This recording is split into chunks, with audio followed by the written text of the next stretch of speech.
Welcome back to 101 East. This week, Nick Lazaridis reports on how Australia's agriculture is being affected by a severe lack of water.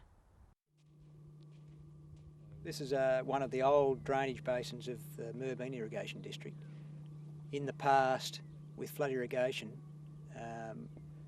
we couldn't help but over-irrigate, and so there was a lot of drainage water produced.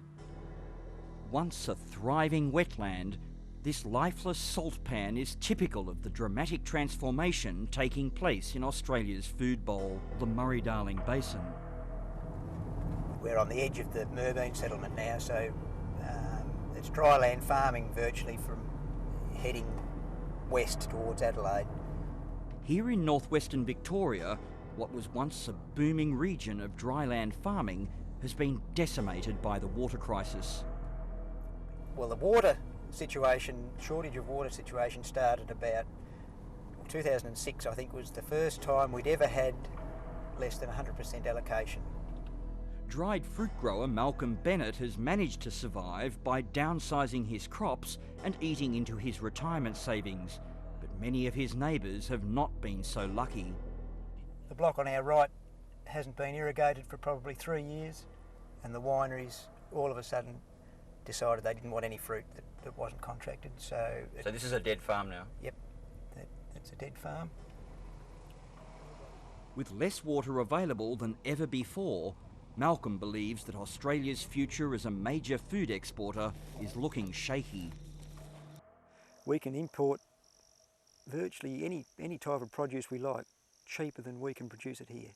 The population's increasing, they're going to want food, and we're a food bowl, we're set up to grow food, and it would certainly be a shame to see these areas go to waste. Malcolm's well aware of the impending environmental disaster at the mouth of the Murray, but says agricultural production simply can't be left out of the equation. There's got to be some sort of balance between the environment and irrigation, and people have got to eat. Our farmers have been through an enormous amount of pain in the last 3 years. Some of them have had zero water allocations, which means they have nothing to apply to their farms, which means they have no income, which means they go to the bank and borrow a lot of money and they live a hand-to-mouth existence. Cheryl Ricks represents the irrigators of the Western Murray's dryland farming region, a group she believes has been largely blamed for the current crisis. But she says farmers here are amongst the most efficient in the world. Blue colour is the drip, and this map's a little bit old now, but certainly in 2009 we say at least 80% of our irrigators are using the most efficient means of irrigation that are available on the market today. As the water crisis has taken hold in the Murray-Darling Basin, its future as an agricultural powerhouse has been called into question, with some suggesting that irrigated farming should be completely abandoned. But Cheryl says that's just not an option.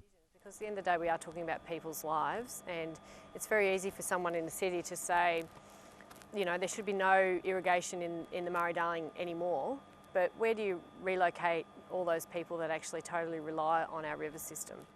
People are looking to try and blame someone. It's been, with their billion-dollar export market, the cotton industry upstream says agricultural production in the basin, including cotton, is vital to Australia's future. And they want a more sensible debate, rather than foisting blame on any particular crop. Cotton growers are hurting just like the environment, and everyone's doing their bit. There's water being purchased, but we need rain into the system to replenish and rejuvenate the system. You know, it's this 10 years of drought that is hurting us, not cotton growers, not other agricultural producers. It's been the dry times. Although irrigators in the south of the basin are reluctant to lay any blame for the crisis against the cotton industry, the images of massive dams up north filled to the brim are deeply unsettling as they struggle to survive. I don't think any of us like to see those massive storages full when the southern half of the basin is absolutely desperate and some of those farmers are on zero allocations. Curiously, the issue that irks the irrigators most is the increasing demand to divert water for the environment. They want fresh water continuously. Well, they have to accept they're not going to be able to get fresh water continuously because we will go through more drought cycles. Just a few miles from where the Murray once flowed into the sea, Gary Hera Singh prepares for his nightly fishing trip. But he has few expectations. When the river stopped flowing, the fish numbers dropped dramatically. So what are the fish that you're seeing that have been impacted? The bream and the flounder, which are both estuarine species, and they're at all-time low numbers, all-time low. Less than 5 or 6 tonne for the whole fishery. Gary is keen to show me the effects of the water shortage on the Coorong environment and its dramatic impact on wildlife. They normally all had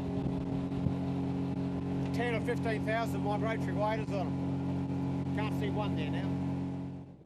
Gary wants the outside world to know the truth about what he describes as Australia's shameful environmental record. And he says he's sick of the Australian government posturing on issues like whaling while doing little to solve its own problems.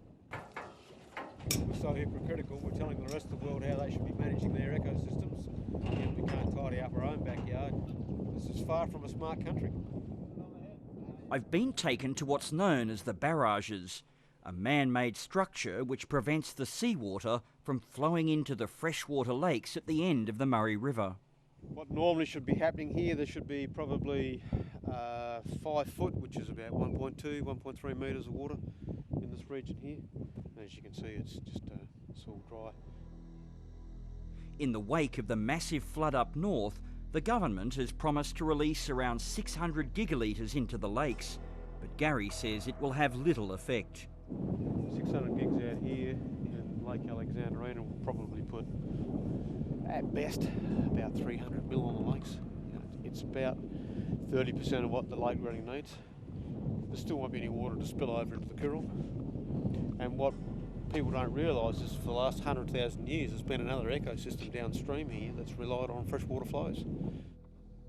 Can you see that? That's where the lake is at full supply level. Inside the barrages, Gary says the environmental carnage that's already taken place is clear to see. A lot of animals who've got washed in here have been stranded. But anything that was fresh water, such as these mussels, there's just tens of thousands of dead ones of these. Just tens of thousands. Absolutely. Scientists have already warned that there's a real danger that without fresh water flowing into these lakes, they will soon turn to acid. And once that occurs, the entire wetlands ecosystem will be lost forever.